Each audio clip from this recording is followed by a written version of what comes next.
Construction का जो काम करता है उसके लिए सरकार ने एक सुविधा दिया कि जो भी बिल्डिंग का काम करता है उसे रहने का व्यवस्था वहीं दिया जाए और जो लेबर मजदूर है वो वहीं काम करे, वहीं रहने का उसे व्यवस्था दिया है, कंस्ट्रक्शन साइट पे ही रहने का उसे व्यवस्था किया जाए। लेकिन एक्सपोर्ट का जो काम चालू रखा है सरकार में, तो आपको बता दूं एक्सपोर्ट में जो है वो काफ़ी जगह ऐसा देखने को मिल रहा है कि वहाँ की जो कंपनी का जो ऑनर है वो वर्कर को जो है रहने की सुविधा नहीं दे रहा। कंस्ट्रक्शन वाले को ये ऐलान किया गया कि वर्कर का कहाँ रहने सहने का व्यवस्था वहीं किया जाए।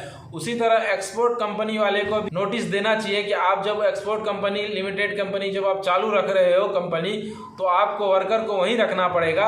अगर सरकार ने वर्कर के आने जाने का रास्ता बंद कर दिया है, सरकार को इस पे ध्यान देना चाहिए कि जो वर्कर एक्सपोर्ट कंपनी में काम करती है उसके बारे में भी ख्याल रखना चाहिए कि उसके रहने सहने का व्यवस्था हो। जो गरीब मजदूर है उसे एक अपनी जिम्मेदारी, उसके ऊपर भी एक जिम्मेदारी, उसे अपना घर चलाना होता है। इस कोरोना महामारी में हर कोई परेशान है और वर्कर भी परेशान है। जो 12,000 10,000 का जो सैलरी पाता है, अगर वो वीकेंड के टाइम में सैटरडे में सरकार छुट्टी लगा करके ये ऐलान नहीं किया कि ये वीकेंड का टाइम तो सिर्फ उसके लिए है जो सरकारी गवर्नमेंट में सरकारी जॉब है, जिसका जो आम जनता है वो उसके लिए वीकेंड का कोई टाइम ही नहीं है, सिर्फ एक संडे को छुट्टी मिलता है। वीकेंड में अगर सैटरडे को छुट्टी हो तो शायद कंपनी अगर ऐलान नहीं हुआ तो उसका वेतन उस दिन का भी कट जाएगा।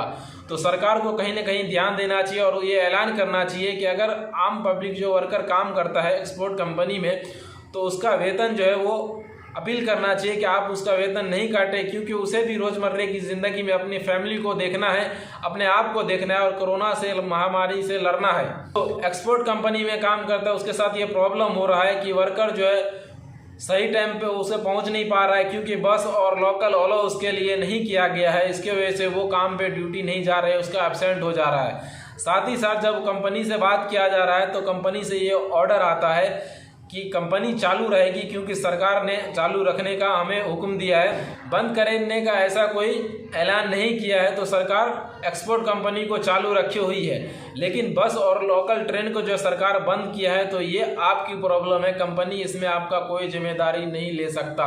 आप लोकल ट्रेन से आओ या बस से आओ, इससे हमको कोई लेना देना नहीं है। आपको कंपनी नहीं बोल रहा है आने के लिए। आपको अगर नहीं सुविधा हो रहा है तो आप अपने घर पे रहिए, लेकिन आपका एब्सेंट डाल दिया जाएगा और आपको छुट्टी का पैसा काट लिया जाएगा। ऐसा कहना है कंपनी वाले की तरफ से जो एक्सपोर्ट कंपनी को चलाता है। तो सरकार को कहीं ना कहीं इस बात पे ध्यान देना चाहिए कि अगर पूरी तरह से कंप्लीट लॉकडाउन नहीं लगाया है तो इस बात पे ध्यान दो कि अगर आप एक्सपोर्ट कंपनी को चालू रखे हो तो वर्कर का कहीं ना कहीं ध्यान रखना होगा कि उसे किस तरह से उसके काम तक पहुंचाया जाए, और अगर उस काम तक नहीं पहुंचाया जाए तो उसके रहने सहने का व्यवस्था किया जाए। अगर आप व्यवस्था भी नहीं कर सकते हो तो इससे तो बेहतर यही होता कि आप कंप्लीट लॉकडाउन लगा देते, ताकि वो गरीब मजदूर को ये तो समझ में आता कि सरकार ने कंप्लीट लॉकडाउन लगाया है तो हम इसी कारण जो है अपने घर में बैठे हुए हैं।